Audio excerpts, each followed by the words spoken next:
السلام عليكم، معكم سالم. فيديو جديد. اليوم جينا نهضروا على لاعبين اخرين تاع المنتخب الوطني الجزائري في هذا لا دوزيام فيديو. وهاد لي دو جوار هما كارل مجاني لاعب نادي ليغانيس الاسباني، ورياض بودبوز لو جوار تاع مونبولي.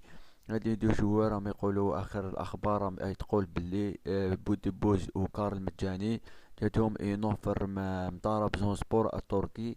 هاد الكلوب اللي حب يركروتي ديجا سوداني في الصيف، دوكا جا في هاد الميركاتو شتوي بقوة وحب يعاود يرجع مجاني الفريق. ما نساوش بلي مجاني لعب ديجا في هاد الكلوب وكان يلعب تيتولار، وحب يولي حب يدي تاني رياض بودبوس.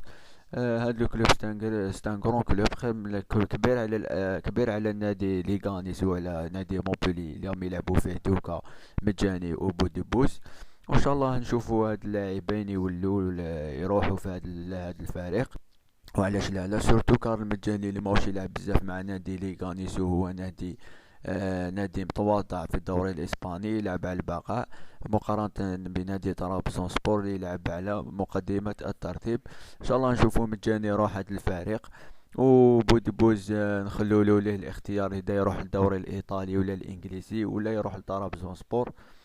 باسكو بودبوس جاوه عروض كبيرة، جاوه عروض من ايطاليا ومن انجلترا، ايضا. ان شاء الله يديروا لي جوار تاعنا دي بون ترونسفير سواء في الميركاتو الشتوي ولا الصيفي، وان شاء الله يولوا الاداء ديالهم ويقدموا لنا حاجه ايجابيه مع المنتخب الوطني سواء في كاس افريقيا ولا المنافسات الاخرى القاريه والعالميه. دونك كان معكم سليم، نتلاقاو في فيديو جديد ان شاء الله مره اخرى. ابوني في لاشين يوتيوب تاعي. السلام عليكم.